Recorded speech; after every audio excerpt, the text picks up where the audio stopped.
የደቡብ ኢትዮጵያ ክልል ምክር ቤት የፕላን መሰረተ ልማትና የመንግስት ሀብት አስተዳደር ጉዳዮች ቋሚ ኮሚቴ የክልሉን ፋይናንስ ቢሮ የ6 ወራት አፈጻጸም ገምግሟል። ሪፖርቱን ያቀረቡት በምክትል ርዕሰ መስተዳድር ማዕረግ የሶዶ ክላስተር አስተባባሪና የደቡብ ኢትዮጵያ ክልል ፋይናንስ ቢሮ ኃላፊ አቶ ተፈሪ አባተ የክልሉን ሀብት እንቅስቃሴዎች በእቅድ እንዲመሩ በመንግስት ሀብት አስተዳደር ረገድም ግልጸኝነትና ተጠያቂነት እንዲሰፍን የተጣሉ ግቦች ለማሳካት እየተሰራ ይገኛል ብለዋል። ከፊስካል ፖሊሲ አንጻር የሀብት ማከፋፈያ ቀመር መሰረት በማድረግ ፍትሃዊ የሀብት ክፍፍል ስርዓት እንዲረጋገጥ መደረጉን አንስተዋል። ለክልሉ ከተበጀተው 53 ቢሊዮን ብር ውስጥ ባለፉት 6 ወራት 12.5 ቢሊዮን ብር ለሁሉም ባለበጀት መስሪያ ቤቶች፣ ለክልል ተቋማትና ለዞን አስተዳደር መዋቅሮች በስራ ላይ እንዲውል ዝውውር መተላለፉን ገልጸዋል። የቋሚ ኮሚቴ አባላቱ ጠንካራ አፈጻጸም የተመዘገበባቸውን ዘርፎች ጠቅሰዋል።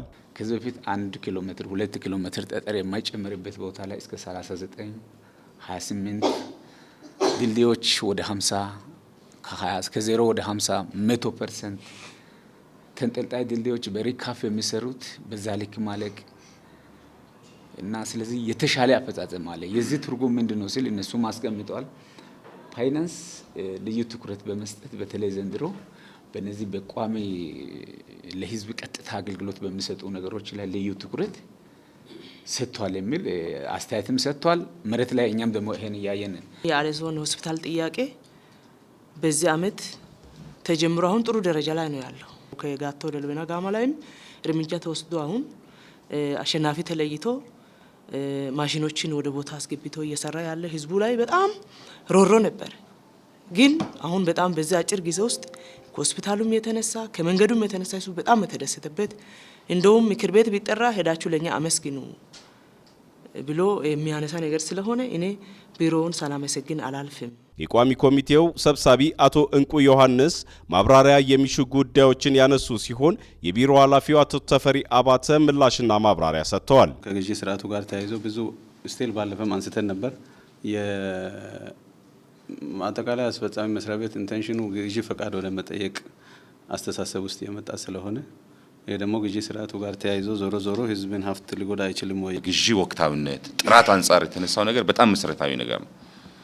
ይሄ እንግዲህ ያው በየጊዜው ቅድም እንዳነሱት የዋጋ ንረቱ በወቅቱ ያለ መረጋጋት የተነሳ ለጥራቱም ለወቅታዊነቱም ችግር ይፈጥራል። አጠቃላይ ቀጥታ ግዢ ላይም ትኩረት እኛም ሬዚስት የምናደርጋቸው ነገሮች አሉ። ያው ዛሬ የተገዛው ቃል ነገ ላይ ጨረታው ወጥቶ ፕሮሰስ የኛ ጨረታ ክስ አለው፣ መጓተት አለው።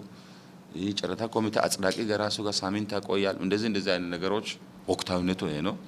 ጥራቱን ለማስጠበቅ በኮሚቴ የሚሰራ ነገር ሲኖር እንደዚህ አይነት ችግሮች ስላሉ ፌል ሳይደርግባቸው ቀጥታ ደግሞ ወደ ቀጥታ ግዢ ይመጣል። እኛም ቫልዩ ፎር መኒ አይተን ብዙም የቀጥታ ግዢውን እኛ አድቫይዝ አናደርግም።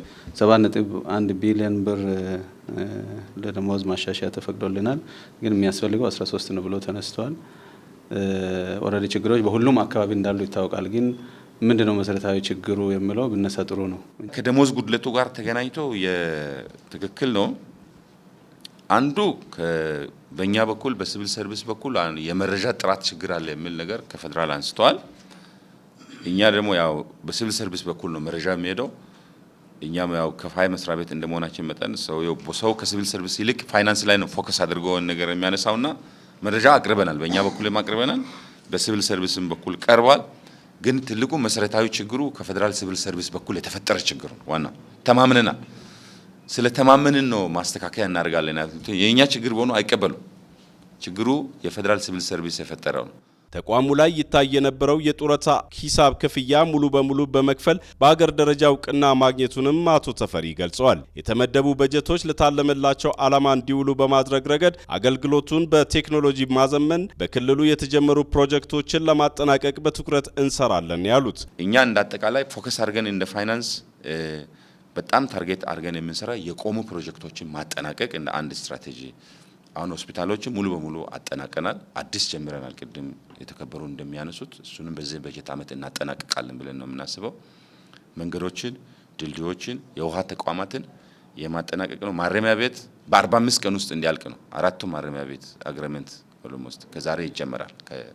በ45 ቀን ውስጥ ተጠናቀው ሶዶ ላይ ያለው ሽፍት እንዲያደርግ፣ አርባ ምንጭ ላይ ያለው ሽፍት እንዲያደርግ፣ ጊዶሌ ላይ ያለው ሽፍት እንዲያደርግ ዲላ ያለው ኦልሞስት ሽፍት አድርገዋል። አጥርና በር ስለሆነ በመንግስት ልማት ድርጅቶችና ጥሩ አፈጻጸም ባላቸው ኦልሞስት አግሪመንት ተገብቶ ወደ ስራ ይገባል። ቢበዛ በሙሉ ስራውን በ2 ወር ውስጥ ከ45 ቀን እስከ 60 ቀን ባለው ውስጥ ተጠናቆ ስራ ውስጥ እንዲገባ በበጀትም ተደግፏል። የህዝብ የልማት ጥያቄዎች እንዲፈቱ የተጀመሩ ፕሮጀክቶች እንዲጠናቀቁ የክልሉ ፋይናንስ ቢሮ እያደረገ ያለው ድጋፍ ምስጋና የሚቸረው መሆኑን የቋሚ ኮሚቴው ሰብሳቢ አቶ እንቁ ዮሐንስ ተናግረዋል። የህዝብ መሰረታዊ ጥያቄዎች የትኞቹ ናቸው? ከካፒታል አኳያ እየተለዩ የተመሩበት አግባብ እውነት ለመናገር ተስፋ ሰጪ ነው። ከመንገድ መሰረተ ልማት አኳያ ዋናዎች ቀዳዳዎች ላይ አቴንሽን ሰጥቶ ዘርፎች የሚመሩ ነው። እናንተም ደግሞ እነዚህ ችግሮች ላይ ሀብት ከማፍሰስ አኳያ ትናንት መንገድ ከዚህ በፊት ሀብት አይወርድም ምናምን የሚል ነገር ሲነሳል ስለነበረ በዚህ ዙር ላይ በጣም ደስ ብሎናል እውነት ለመናገር